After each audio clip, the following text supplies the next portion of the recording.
no tuition for students forever, which sounds crazy. We want to build the next private institution generating the West's greatest thinkers, builders, leaders, and doers. There's more volatility because we're early. And so if you don't have an appetite for risk and some volatility, that you absolutely can't come here. Dr. David Ruth is a retired Navy captain, an award-winning professor from the Naval Academy, and now the Dean of STEM at the University of Austin, Texas, where he is helping build a university from the ground up. Young people are really, really struggling with meaninglessness and what is my purpose and what's this all about? There's going to be a wave of put your phone down as a social pressure. And then people are going to be satisfied by that and think, wow, if you ask 10 faculty members to say, what are the guiding principles for your institution? It should be the case that all of them are saying largely the same thing, because if they aren't, then the institution is adrift. I'm Tim Green, and I have ALS. But this podcast isn't about ALS. I don't want you to feel sorry for me. I'm a father of 5, married for over 35 years, a New York Times best-selling author, an NFL first-round pick, and a practicing attorney. This is Nothing Left Unsaid, where my son Troy and I sit down with extraordinary people for raw, honest conversations about life, its toughest trials, and greatest triumphs. My voice in today's episode is powered by 11 Labs. Today's guest has spent a lifetime inside places where truth is not optional and consequences are real. Nuclear submarines, aircraft carriers, war planning rooms, classrooms where young men and women are taught to think clearly before they are ever asked to lead. Dr. David Ruth is a retired Navy captain, an award-winning professor from the Naval Academy, and now the Dean of STEM at the University of Austin, Texas, where he is helping build a university from the ground up. David, thank you for your service and for the work you're doing now. Welcome to the show. Tim, thanks so much for having me. I'm really pleased to be here. If there's a listener who is hearing about you for the first time, what's the 30-second elevator pitch on what you're doing? Well, thanks for that question, Tim. At the 30,000-foot view, I'm part of the leadership at a new university in Austin, Texas called the University of Austin, and we're trying to build the next great American university to recover what has been the best about universities in the past, but adapt to the needs of the 21st century. And on top of that, I'm a man of faith, a father, dedicated to family and service country. That's the story of Dave Ruth.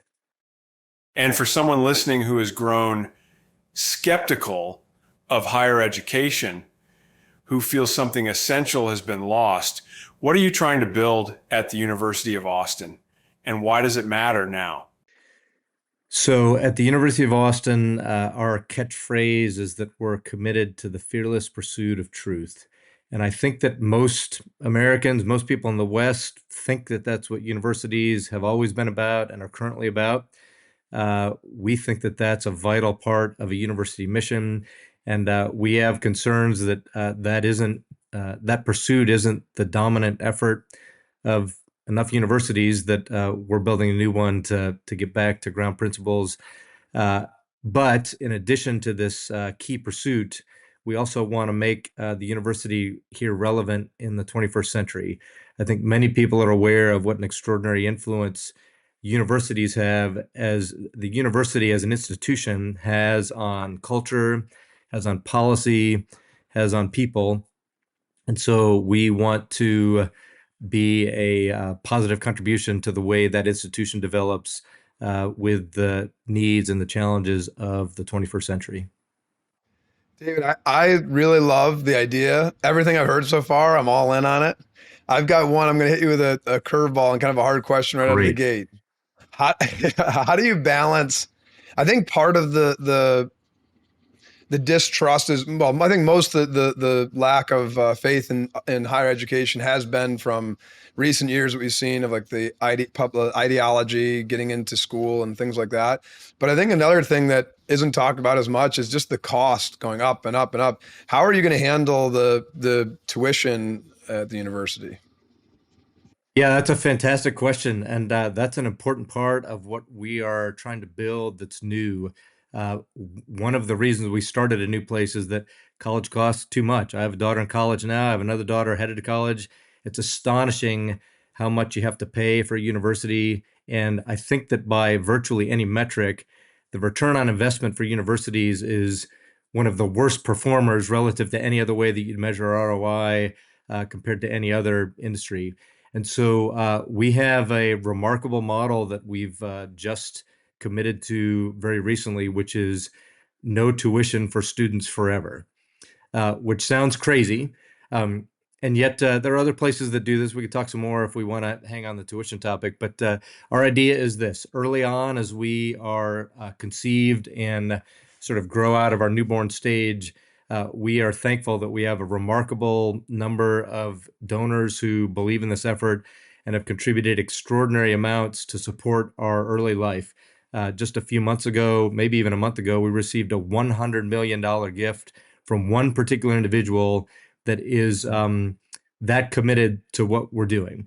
Now, of course, we can't forever live on the backs of wealthy donors. And so what our model is that if we really are producing students that have the capability, the character, and the opportunity that we think that we're going to be building in these students, that they're going to give back. We're going to send them out saying, if you think that this was worth it, you need to come back and support, sort of pay it forward, pay it rearward. I guess it depends on how you look at direction.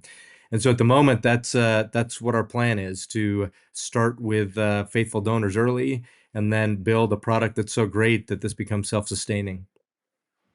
How much do you have any idea how much that would cost? First of all, it sounds like I set you up with that question because that's such an awesome response that it'd be free. I did not know that. I thought you were going to tell me some way that, I don't know, you were trying to supplement the cost somehow, but that's amazing. Yes. So we, I mean, we didn't start with so we started with a model that it was going to be no cost early, and then it would eventually be cost. And then we've shifted gears recently for a variety of reasons. But there's if it costs way too much now, you can't do any better than if what you want to do is attack high costs than to make cost zero, right? And I want to be careful. It's not zero cost, it's zero tuition. So students still have to pay for their room and board. They gotta, there are Sure. costs for living, but there's no cost to attend.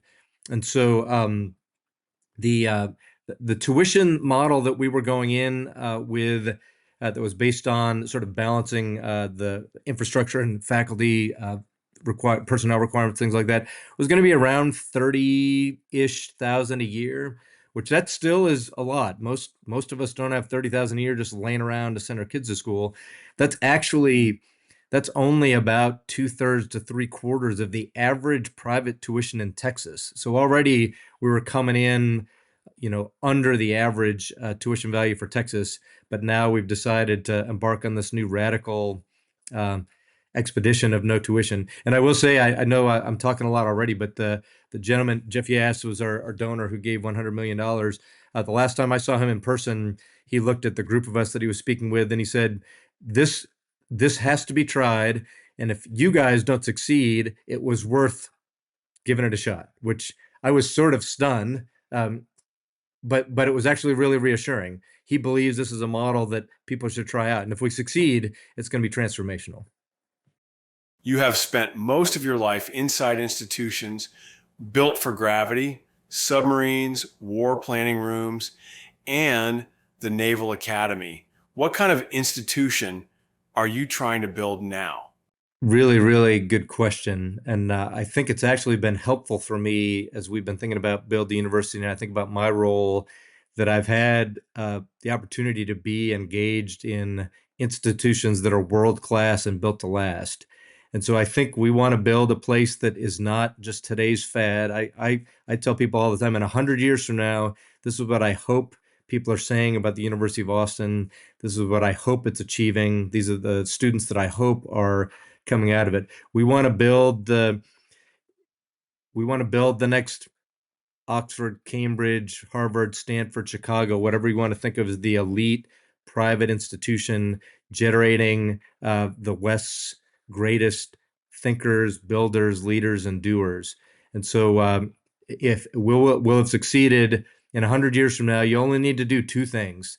You'll need to put your hand on a student that comes out of our program, and that student looks at you and says, I was equipped to do what I feel like I was designed to do. That's thermometer measure number one. The other thermometer you want to have is you want to talk to that person's employer or his community, his faith institution, whatever, and have them comment on that person's level of impact, success, and dedication. And what I hope people can say about University of Austin students is that their employers and their communities say, this is a person who's better for the program that they did at Austin. I love the 100-year vision. The University of Austin is starting from scratch. With that advantage, what did you deliberately decide not to bring forward from traditional universities? Really, really good question. There are a couple that come immediately to mind. I want to try and organize these in a way that is thoughtful. Well, let me start from the top. So one thing that we're not doing is that we have no faculty tenure system. So I think most people are aware that in universities there's a thing called tenure, and it has an admirable purpose. It protects faculty academic freedom. It gives them the opportunity to be focused on exploring the deepest thoughts, exploring truth to its maximal extent, and being able to say things that might be controversial. And so that's certainly admirable to the degree that's effective. But there are downsides to tenure.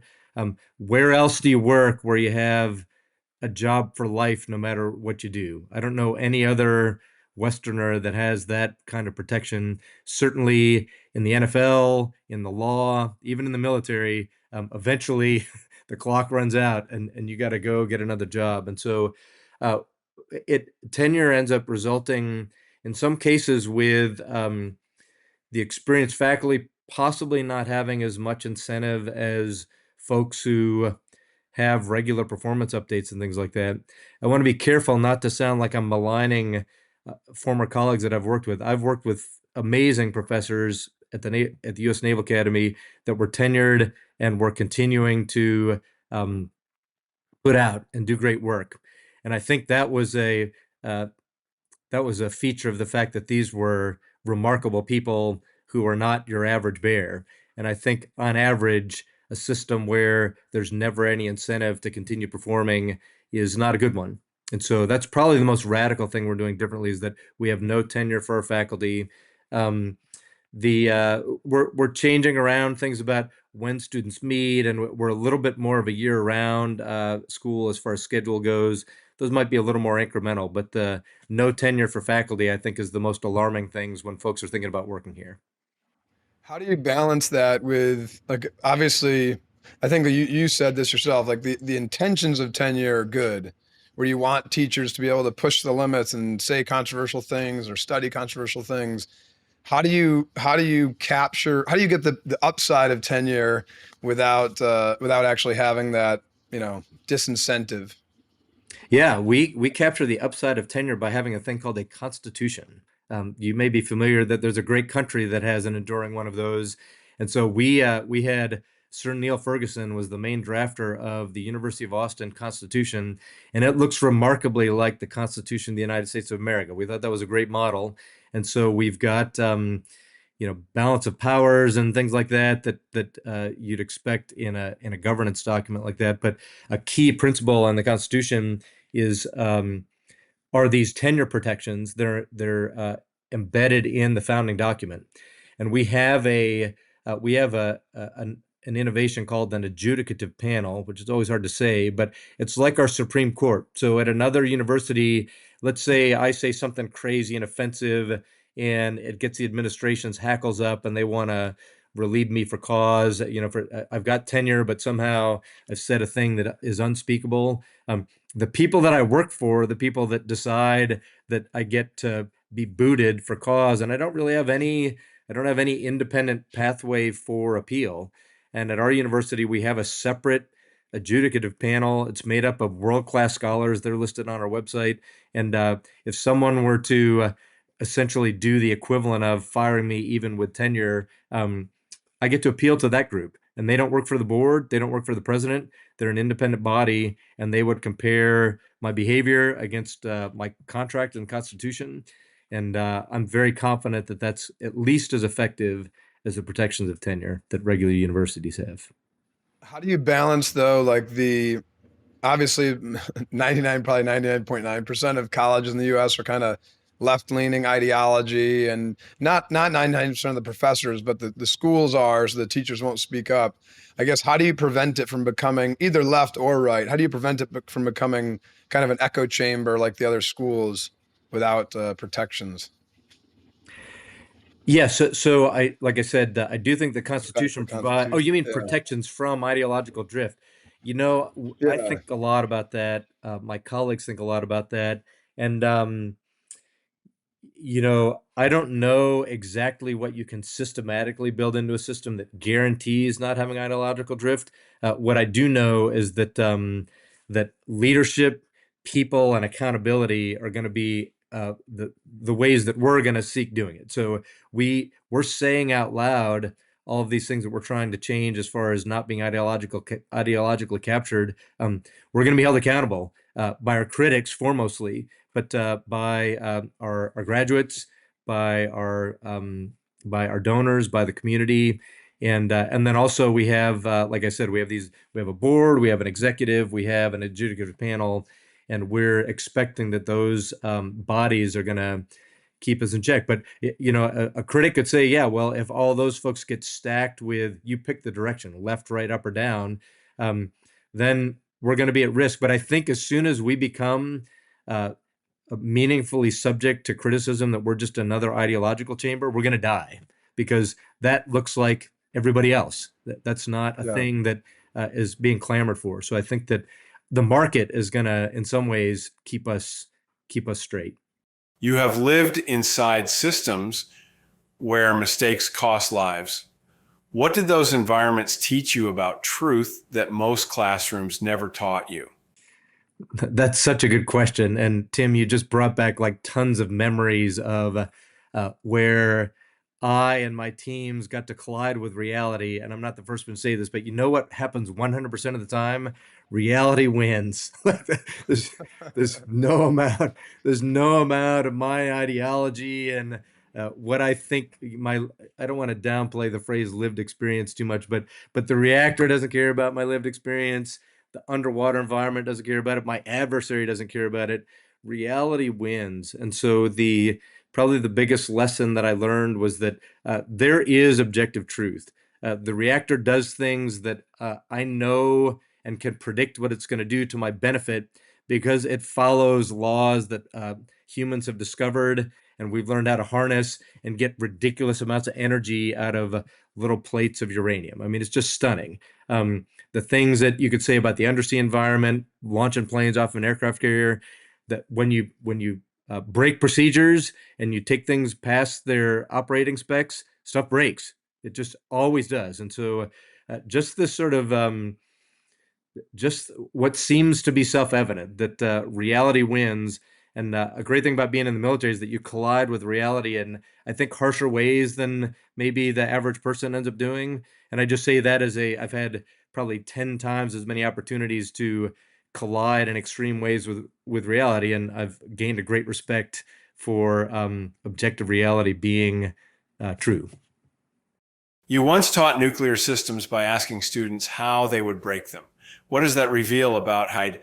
Not to responsibility, not just competence. What an interesting question. So I should probably check with the Navy that I can say that out loud. But anyway, that it is absolutely true. There is something about human nature, and maybe this would take us down some sort of theological hole. But I think all of us have this sort of sense that wouldn't it be cool if I could figure out a workaround, right? There's just something appealing about this idea. I'm not saying that that's necessarily a good thing about humans, but it's certainly true.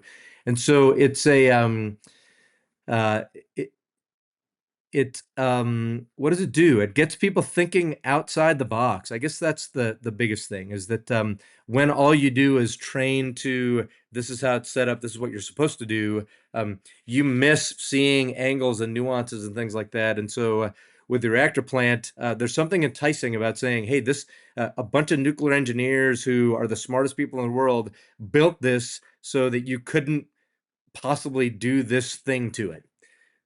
Let's see if we could. And what you end up doing is you end up learning all of the you end up learning all the vital principles because you're having to learn how to work around them. But I think it just is more, it's a little more exciting. That's part of what makes the difference between a good and a great teacher is when a student can really see, I am I'm learning something relevant, and I'm able to connect these things you're talking about in a classroom that is often somewhat abstract, and I can connect these things to reality. I think that's a huge thing that's important in any sort of teaching. Can I connect what's happening in the classroom to something that's in the real world and is valuable, right? Both those things are important. And so thinking about how not to break the reactor is it's real and it's valuable, right? And so anyway, I found that was a super effective way to get people engaged, and it felt like they wanted to be there, which is not the easiest thing to do in a metal tube underwater in some place that you can't say you are. It's a little bit of a stretch of a segue here, but I was going to ask you about the teachers. I understand, like, if you say, hey, it's free education, it's high education, it's there's no ideology. I get why that would attract kids, and not just kids, very high level students. How do you get the teachers though to kind of buy in on this mission? Because like you mentioned earlier, the risk that students take going with you guys versus going with a traditional school, it feels like a teacher, it's a much bigger risk. How do you get the best teachers who when they don't have to take that risk? It is a big risk for instructors to come here, and I should probably clarify when we use the phrase no ideology, that's not exactly true. Like everybody has to decide what are the non-negotiables, and we've gone very clearly out and saying we think that the values of the West and the great thinking over the last 2,000 years or so is worth preserving and building on. So in a way, we cling to what I'd maybe call classical liberalism and Western ideals and Western values. So that is a system that one could say, oh, that's ideology. Everybody has to decide what their operating principles are going to be. So the way you asked Troy about how we get these great teachers, so there are at least two things that I think are attracting them. I've had the privilege of hiring about a third of all of our faculty because they're in my Center for Science, Technology, Engineering, and Mathematics. For one, there are instructors that have the same sense that things are wrong, like a lot of Americans do. And I think that some of them are wildly attracted to be engaged in this thing that's trying to be great. So it's in some ways it's like any of us who are aspiring to be excellent. When you see an organization that you think is trying to be great, it's a great move to kind of cast your line in that lake. Um, I think the second thing is that often these are people who have felt in their institutions that the ideological constraints have made it more and more difficult for them to be true to their academic profession. And so, if all we were doing was attracting people who were, disgruntled about where they were, I think that would be unfortunate. That's not nothing, but you wouldn't want that to be everything. I would say that the prime mover is that folks think we're going to do something great here and they want to get aboard. You are balancing first world principles with real world application. Where do most universities lose that balance, and why is it so hard to recover once it's gone? Yeah, this is we think about principles a ton here, and I think one of the issues possibly with another university, this is where I should probably have a panelist who's at a great university so they can defend this, but I'm not exactly sure that the rank and file faculty and students can clearly articulate what their institution's principles are. I taught at the Naval Academy for 13 years. I've been at UATX for 3.5 now. I can state verbatim the mission statements for both those institutions. I actually think it's important that you know what the institution's mission is, and that if you ask 10 faculty members to say, what are the guiding principles for your institution, it should be the case that all of them are saying largely the same thing, because if they aren't, then the institution is adrift. So I think one thing, Tim, simply is being very clear what your guiding principles are and looking each other in the eye repeatedly and saying, this is what we're committed to. This is what we're going to achieve. This is what our mission is. Um, it may sound corny, but I have our mission statement in my email sign off because that's the statement of exactly what we're trying to do here at the university. So you asked what causes institutions to go astray. I don't think that they clearly. I don't even know if every institution can clearly agree among administrators what the guiding principles are. I certainly don't think rank and file student and faculty can typically do that.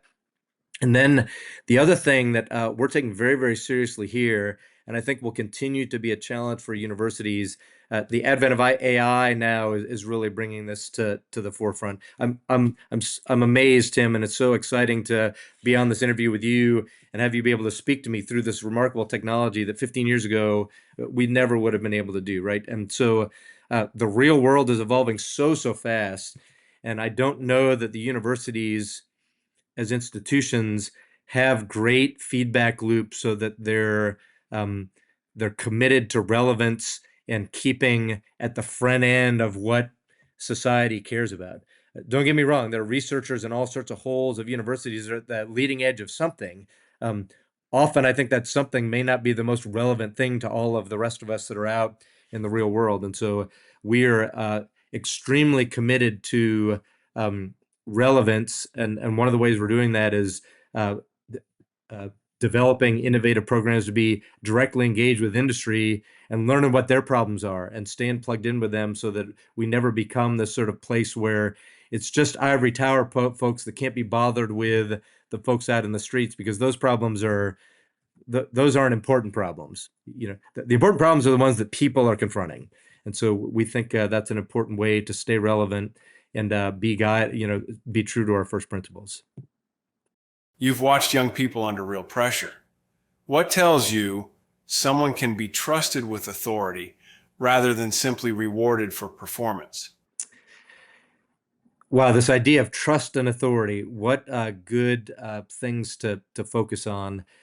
In the most of my experiences in uniform, and so I have sort of a model for how that works in the military, and I'll try and transfer some of that to what we're doing at the University of Austin. But there are a few things. One is that the way you build trust in a person to be able to give them higher levels of authority is that folks come in and they demonstrate over and over and over again with a little bit more and a little bit more and a little bit more of authority with decision making and ownership of risk. When you think about, I'll talk about the submarine community, the Navy community I started in. One of the ways, so a guy 10 years younger than I am now, 40 something year old, is in command of $1 billion nuclear powered torpedo shooting, missile shooting, amazing piece of warfighting machinery. 40 something year old and 130, 140 some people. The reason that you trust that man or woman and you give them that extraordinary level of authority is that back when they were 22, they started this arduous process of working their way up to that position. And so they serve on a ship and then they lead people and they make mistakes. And if they are found not to be trustworthy in small things, then they aren't advanced. And then they're given a bit more and they're given a bit more. It's like there's a biblical parable where essentially Jesus says, one with whom I can trust and trust little, I can entrust much. And so the military model is that you build trust through more and more layering of responsibility. And that's a great model, but that takes a long time to build out. I think at the university, we have to mod. I guess another thing that's important is that I think that people are molded into being trustworthy when they see good models. So one of the things that I've tried to do, and I'm as fallible as the rest of us, but I take on the attitude that someone is going to watch me and copy me today. And just think about how your life would change if you spent every minute thinking someone might copy what I'm doing. I found for me, I just make better decisions. And it may be that nobody copies anything that I do today, but when you have this mental model of I think I might be emulated. I should be emulable. Getting back to building individuals that are trustworthy and can be trusted with authority, you put good models in front of them. One of the most important parts of my teaching role, I tend to teach mathematics and statistics classes. I will tell you that almost is never anyone's favorite.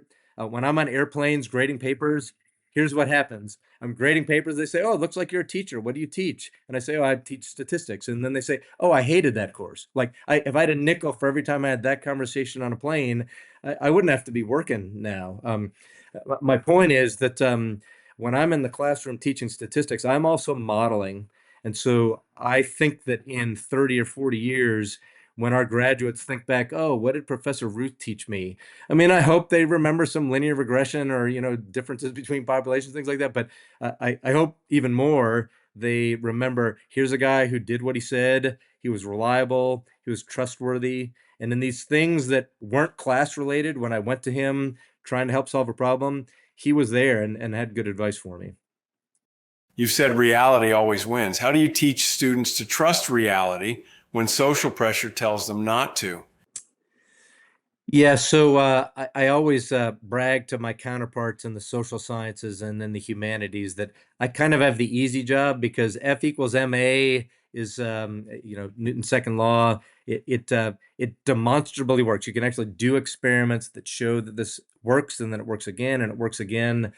So in the STEM classes, there's this advantage that much of what we teach is connecting abstractions to things that you can measure and things that you can observe and things that you can build prediction models for, and then take those models out into the universe and then watch them predict well. And so in some ways that makes STEM an easy realm to do this in. But you ask a good question, Tim. There's a ton of social pressure that I think is reality distorting, and so I don't know that we've figured out exactly how we're going to inoculate our students from the pressures of social media. But one way we do it is that we get them off it a lot. In class, students don't use phones. If you come to our campus, you're going to see students reading great books. They're going to be at whiteboards working on things. They come and they basically spend from 8 in the morning till 5 at night. They're not connected largely to a device. And so in some ways, we push back against that social pressure by limiting the exposure to it and spending more time grappling with reality and demonstrating that it wins. How do you balance that with also kind of you mentioned like acknowledging and taking on that AI exists and is pushing things forward? How do you kind of stay, I don't know, how do you keep the tech the technology wave but also embrace it at the same time? Yeah, Troy, that's a thing we continue to wrestle with. I think all universities are, well, they have to be wrestling with it. I don't know exactly how other folks are doing it, although I read quite a bit of what uh, people are trying out. I can tell you that in the STEM disciplines, we're being very, very deliberate about recognizing that there's a place in a problem where the technology device is the leverage, and so you bring that thing to bear at the right time. So I don't do it so much now, but when I was at the Naval Academy, um, uh, I had all students that were in uniform, and on a ship you have conditions called rigging for something. Like when you before you dive a submarine, you rig the ship for dive. Before you take the submarine to extreme depths, you rig the ship for deep running. So I told my students, hey, we're going to rig for laptop and we're going to rig for blackboard. And so I just use those phrases and and so when anytime you're doing any sort of technical problem, at some point you need to bring the computing device to bear to help move you through whatever the complicated computation is and things like that. And so um, at the Naval Academy with this lingo, and then at the University of Austin with just explicit description, I say we're going to tackle this problem in the following way. We're gonna work on the human part of this, modeling, taking the problem the universe has dropped in our lap, um, building some sort of technical model that we can understand it and do some analysis on and come to conclusions about.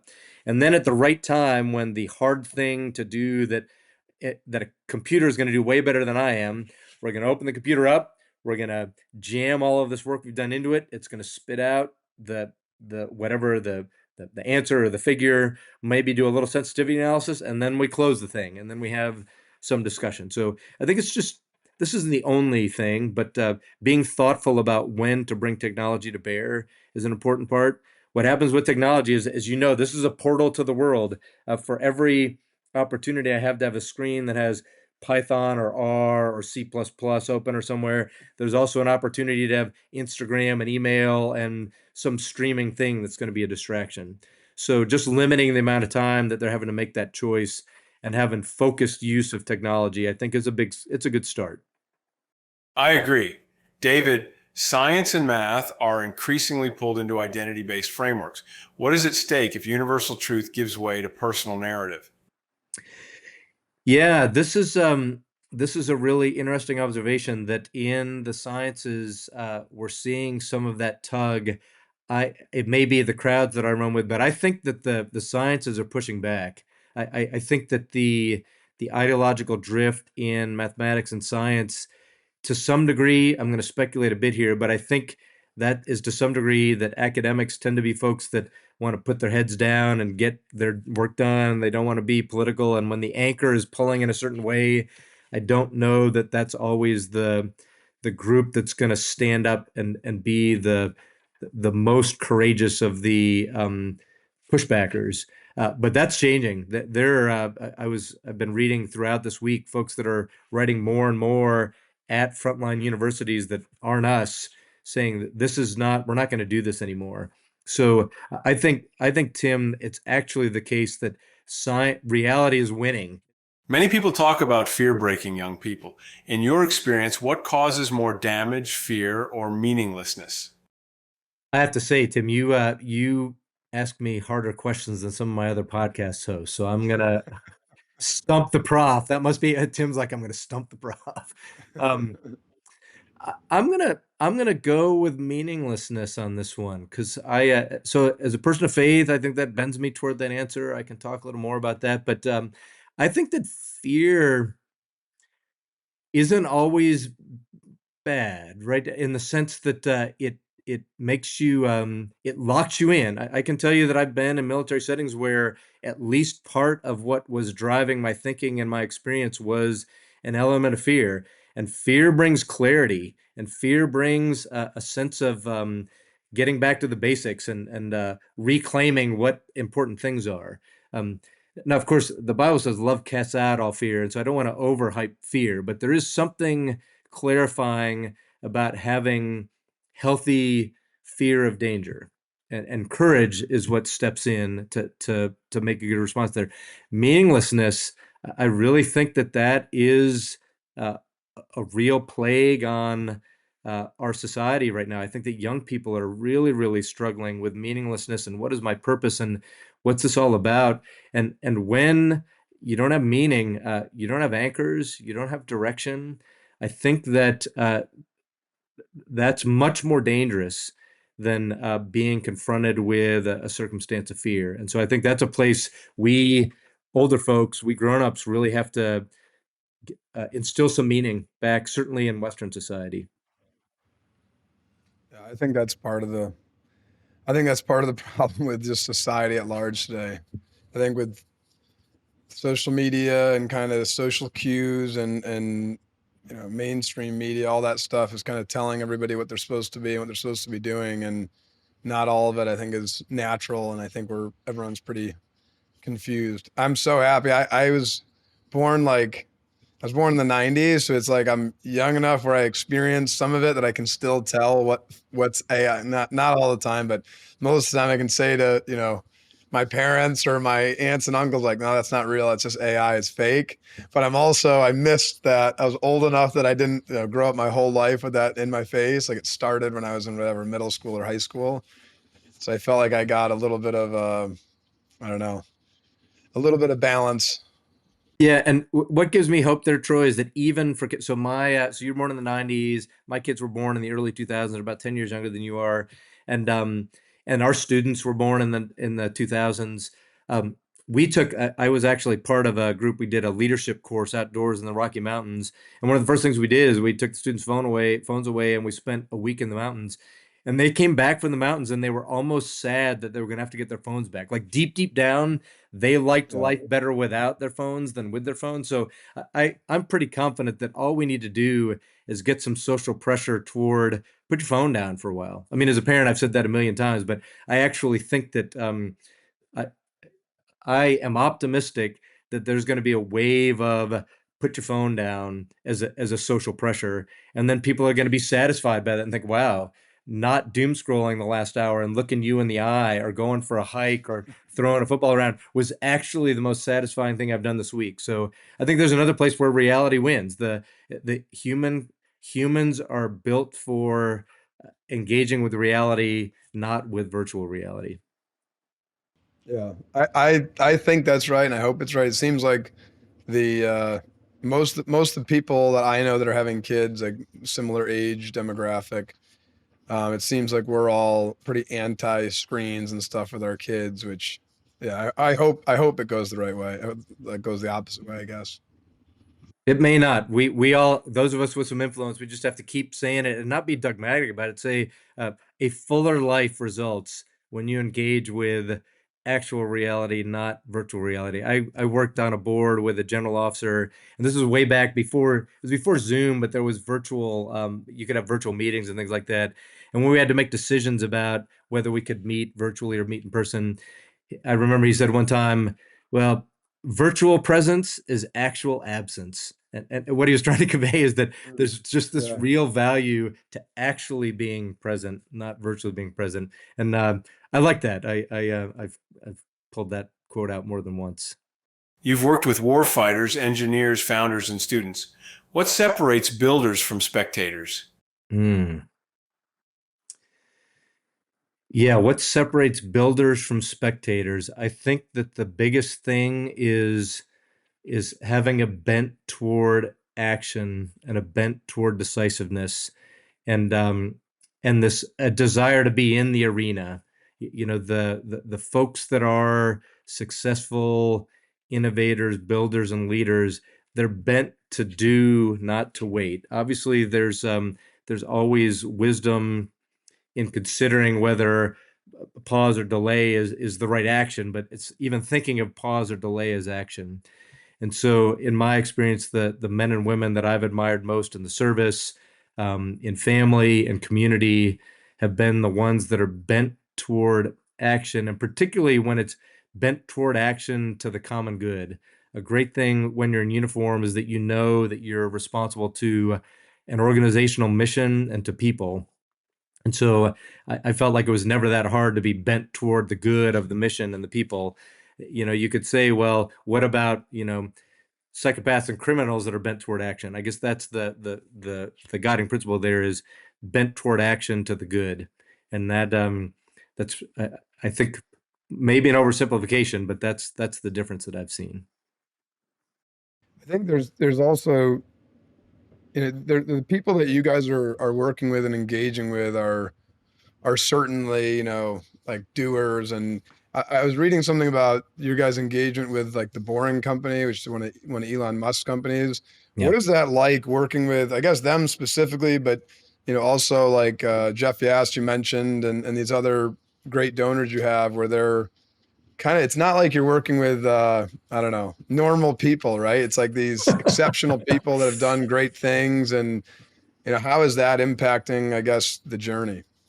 Yeah, I'm glad you asked about boring. We just wrapped up our first boring program on Friday, and I'm so thrilled with the way it went. I want to answer your question, but I want to call out here that our students really, really put an extraordinary amount of effort, and we kind of threw them into the fire, and they just really did a great job. And the folks at Boring, these are some top-notch, high flight, hardworking folks that are really mission oriented. We couldn't have asked for better partners in that endeavor.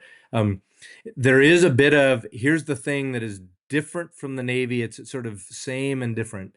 And not that I have to compare everything to the Navy, but I did that for 31 years, so that's kind of my go-to comparison.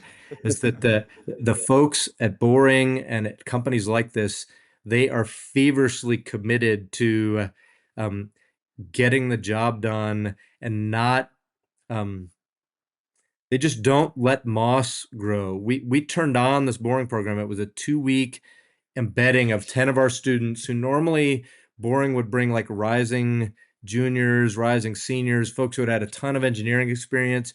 They'd normally bring them in for like an entire summer.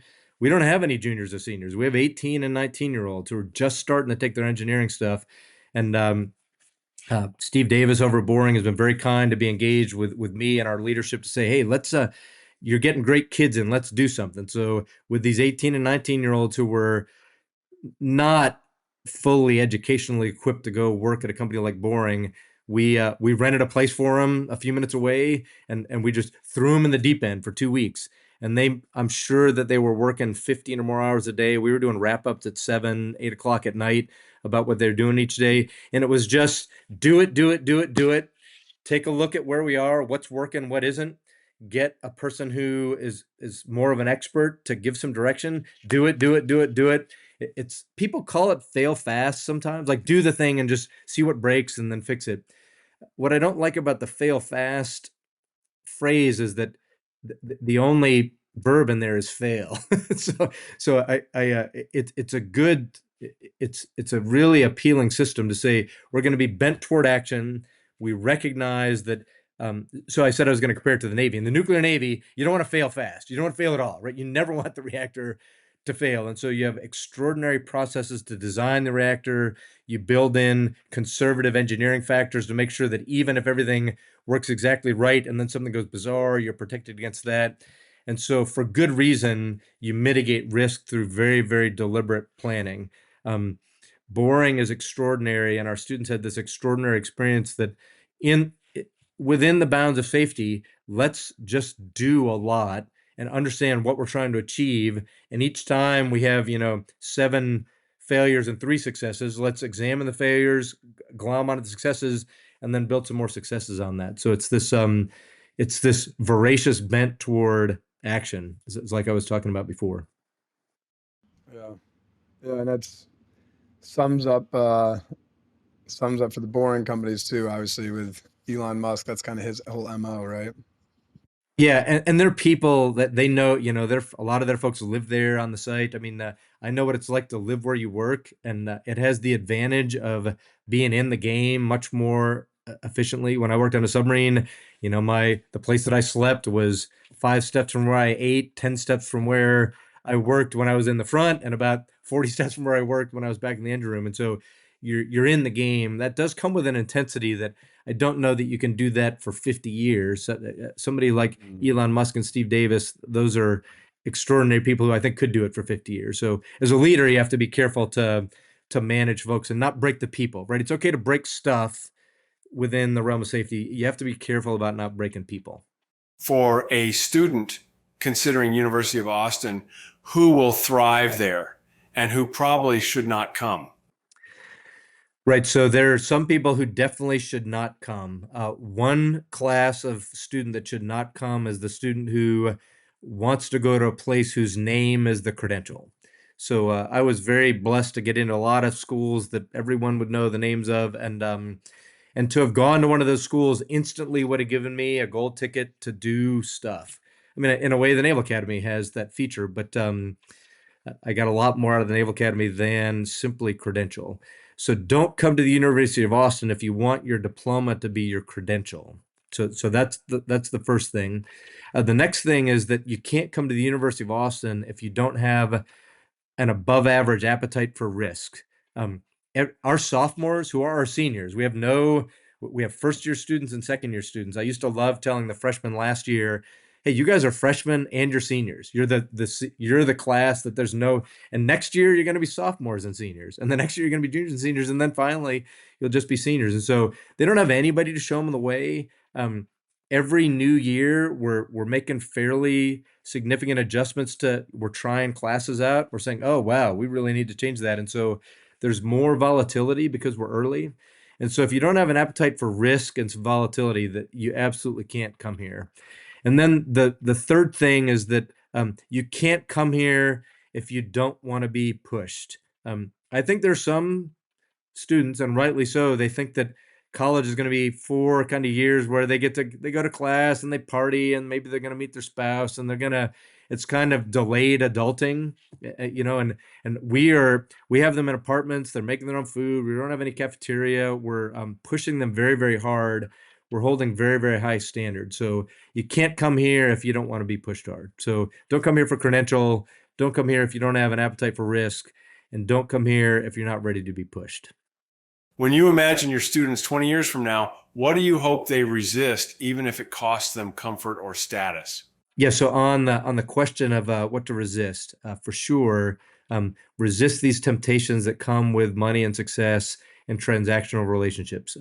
I've been so thrilled to meet people who are mission-minded, family-oriented, and things like that that have been extremely successful and wealthy. But I think there's a lot of temptation to seduce you from ground principles. So be advised that money and success are going to put you in at more risk of being seduced. That would be the first. And then the other is don't get lulled into believing that the world's measures of success have to be yours. Like I would be thrilled.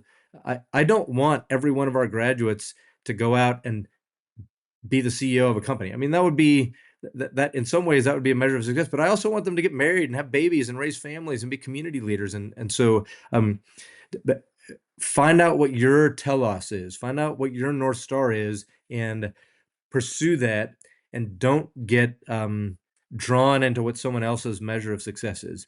I'll give you an example of where I've seen this happen, not with a graduate of the University of Austin, but of the University of Texas at Austin. My delightful wife, Letitia, we're coming up on 33 years of being married, and she went to nursing school and had an opportunity to build a great career as a medical professional.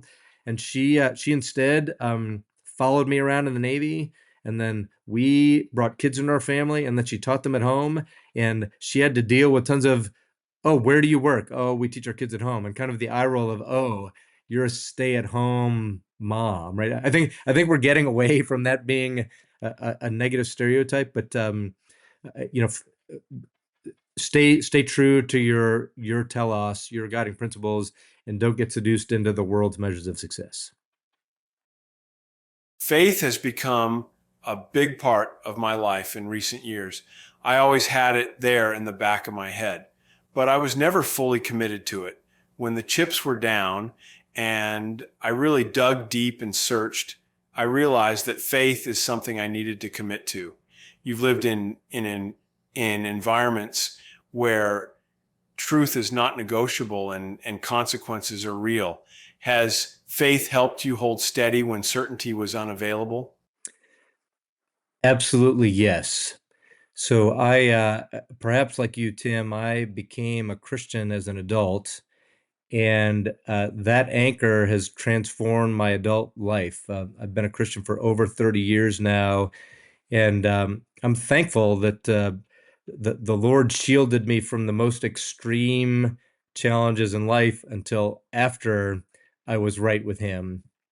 And so, whether it is in circumstances of family tragedy, circumstances of operational extremity, or just sort of the deepest relational challenges that if you live decades or more as a human, you just have no way to avoid. Having faith in Jesus Christ, having an anchor that is firm and gives me confidence that I'm right with what matters, has been extraordinarily meaningful. And I don't know how I would have made it to today without my faith grounding. Was there an event, David? You mentioned that you kind of leaned into it as an adult as well. Was there an event or something that happened that pushed you that way, or it just kind of naturally happened? Yeah, I wouldn't call it an event, but it wasn't super gradual either. I think, in short, I was raised by incredible parents. My dad was a Navy jet pilot, Vietnam war hero, my hero, a man who served our country with valor. And then when he retired from the Navy, went and taught junior high school mathematics for 15 years. I mean, a guy who could have done things that would have paid more and maybe been more glamorous, but he went back to building into people. My mom's an extraordinary person who really, when dad was gone, deployed often when I was a kid, she was kind of the rock of our home in his absence.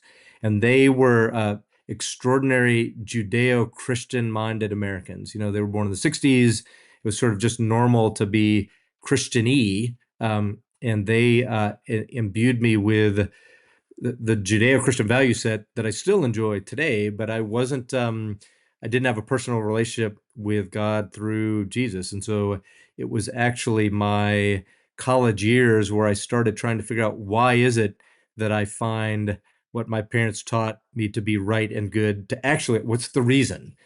I need a reason more than this is what my parents taught me. And so I went through probably a couple years of really searching for what is the ground truth about whether or not there is a God, and if there is one, what is the nature of this thing, I'll say of him, and what is his character, and what does he want of me? And so it was really over about a 2 year period when I was in college, and then just the basically a few weeks after I graduated was when I I, I most discreetly confronted the fact that I wasn't right with God and I needed to be. And the what I have learned to be, or what I understand to be true, is that to be right with God, I need Jesus as my Savior. And so I came to that um, I came to that belief when I was 22 years old through grappling and searching. And we talked about, I didn't know what my meaning was. I wasn't sure what the purpose of my life was other than to just do the right thing. But why even do the right thing? So that was what led me to the Lord in the early 90s, 1991. And then, of course, it's a totally different thing when you're living for the Lord and seeking to bring him glory. I love that. David, you once said it would be a privilege to work for one of your students someday. What would that say about whether you succeeded? I think that that would be an extraordinary success because I am somebody who I'm only going to work for a person or an organization that I believe has a noble mission and a person that I can trust and I'm ready to give my all for. And so if I have students that manage to achieve that position, it would be a joy to work for them. I can think of two or three students right now that I can already envision in 10 or 15 years being pleased to work with. And they're only 19 at this point, but I've already seen in them this, they've got character. They are others centered, and they aspire to do things that are going to um, achieve what's true, good, and beautiful. And those are the types of people I want to work with and for. What is that's like the, well, one of the standards of the long-term success. What does success look like over the next, 3 years where you finally have a Yeah. full student body and things like that? Is it admissions? Is it applications? Is it average SAT or GP? I don't even know what colleges grade themselves by now. Yeah, yeah. So that, of course, there's all sorts of like the way one assesses oneself is, and I'm certainly happy to talk about that. That's a big part of where we're going now is trying to build good assessment in. But in short, in the next few years, while our students are still students, so before talking about how they go out and change the world, um, they we one of the things is just are the trains running? Like just operational things like do we have good scheduling? Are we offering the right classes for the right students? Are the students being challenged? Are the students being satisfied by their courses? Are they reporting that they're being inspired and challenged by their teachers? That would be sort of internally. As far as you mentioned admissions, that's going to be a huge measure. Like if next year nobody applied, we failed. I mean, that's a pretty simple measure. So we are part of the way that we're assessing ourselves is looking at how many students are applying and what's the profile of these students. At the moment, we've got an admission process that has a pretty steep or pretty challenging floor, even to be admitted. So in some ways, for a student to be admitted, we get a person, at least on paper, that has a strong academic profile. I guess you spoke before, Troy, about what fraction of folks are coming. If we have high yield, if the folks that we offer admission to, if a large percentage of those people come, then we're going to be in good shape. And then one thing that's an actual sort of numbers thing that would be easy for anybody to understand is that we do have some target class sizes. We're we're in about the 75 per class range. We want to get that up to about 100 for the next couple classes. So next year, if you see more than 100 people in, then we overshot. We actually exceeded expectations. If you see us rolling in, 100 plus or minus 5 or 10, then we hit target. If we're way below, 100 plus or minus 10, then we have some work to do as far as attracting students. So those are some very short-term metrics that we'll be using to see how we're doing.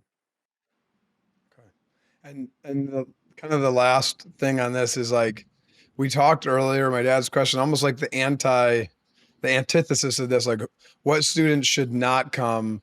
What are students like if somebody's deciding between, let's say, a school like the Naval Academy or one of the Ivy Leagues, we'll take you off your home court. Yeah, thanks.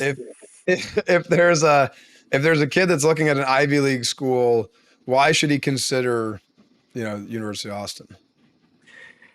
Yeah, so in some ways it's a doing the ante or the nod of who shouldn't come here, but I'll see if I can do a little better than that. So the University of Austin is not going to be a credential anytime soon. Like there are folks out there, I'm in this bubble where I think that everyone knows who we are and they love us or hate us. Here's what happens is that when I go out into places that aren't my professional network and I ask people what they know about the University of Austin, 80% of people I talk to have never heard of us or they think I'm a Longhorn. I mean, it's just so I mean, most people don't know who we are. And then on the tails, we have people who love us and don't like us very much. And so, if you to come here, you have to be ready to come to a place that right out of the gate, people may not know where you got your diploma.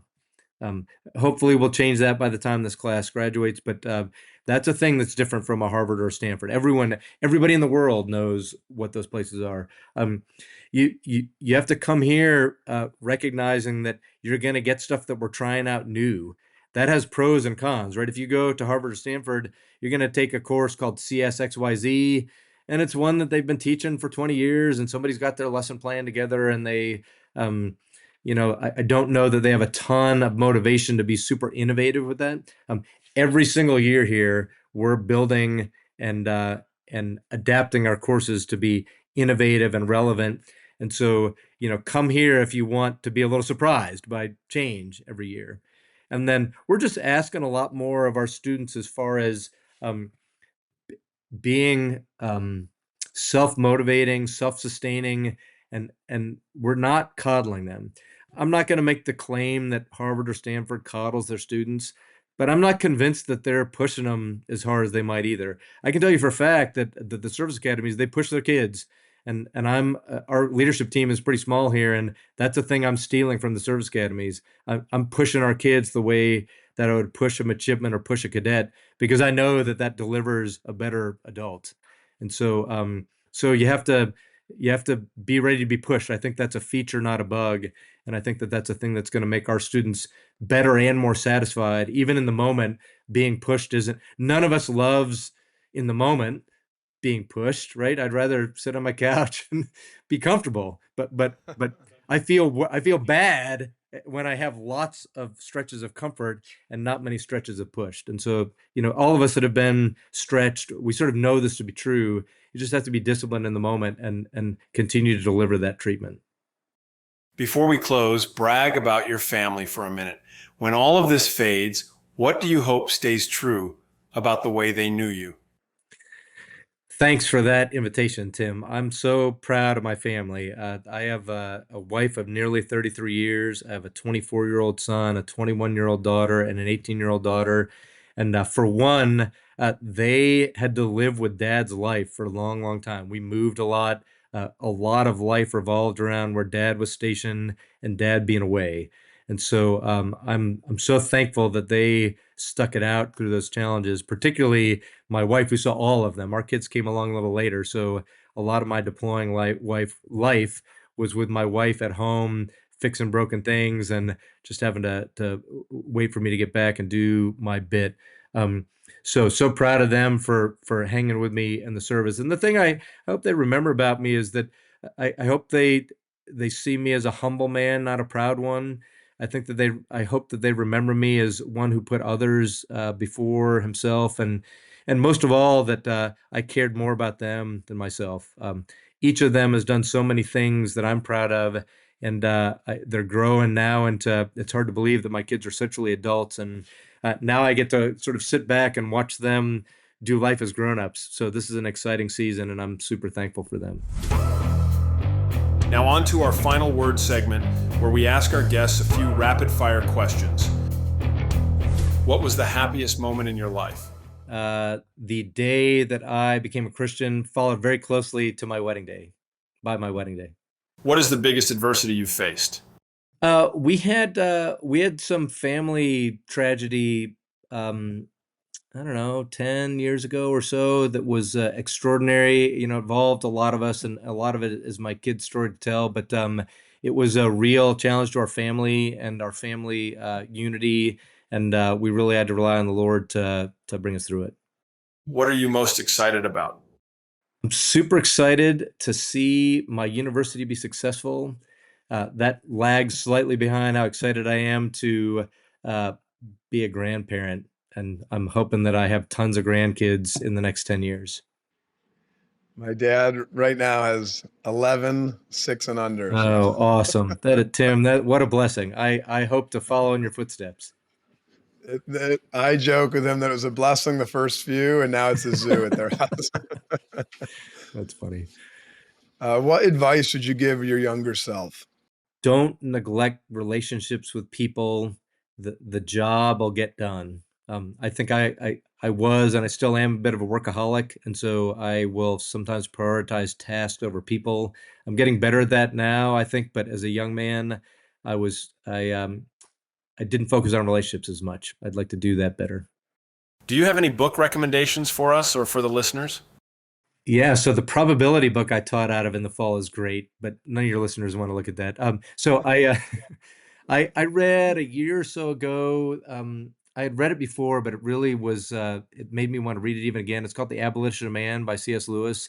I found that to be really stirring as far as reminding me what it meant to be a man with a chest. That to have courage and to have a governing center that kind of balances your head and your stomach. And so, Abolition of Man by C.S. Lewis. I think C.S. Lewis is one of my dad's favorite authors, but right, Dad? Isn't that Then he's probably read it. Yeah, I see him smile. Yeah. The name of our podcast is Nothing Left Unsaid. Do you have anything you want to say? Yeah, maybe I can just say most times when I get interviewed by folks, it's centered on the university and sometimes military experience, things like that. And I think sometimes the university starts to become self-obsessed as if everyone should go.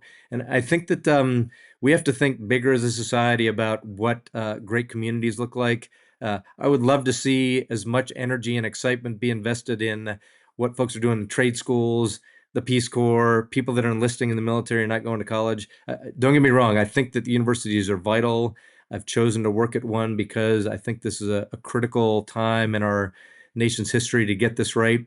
But there are a lot of great things you can do. And some of the people that I admire the most enlisted in the military, never went to university, and God bless them. That was actually a great choice for them. So there are lots of other ways to be your best self. At the end of every podcast, we ask all our guests, now that you kind of got to know us a little bit and know the feel of the podcast, who are a couple of people that you know personally that you think we should have on as future guests?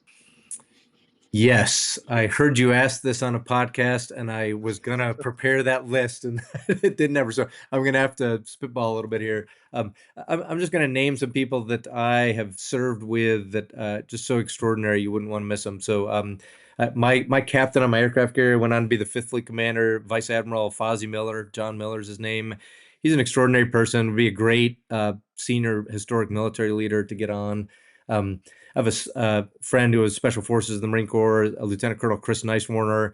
He's the founder of a leadership development company. I think he'd be super interesting, and he'll kill me when he hears that I recommended him. And he can literally get like he could kill me. And let's see, I had one other person. Well, I'll pick. I'm going to go with some recency bias. Steve Davis at Boring is a really remarkable guy and is trying to do extraordinary things at light speed. And I think that he would bring some real sort of business insight and real leadership insight to your podcast. So there are three that I should have prepared in advance, but they're off the cuff. David, thank you for your years in uniform, for your devotion to students, and for your insistence that truth and responsibility belong together. You reminded us that education isn't about producing answers, but about forming people who can carry them. Thank you for joining us today, and may God bless you and your family. Thank you, Tim, and God bless you and your family too. It was a real privilege to get to talk with you and Troy today.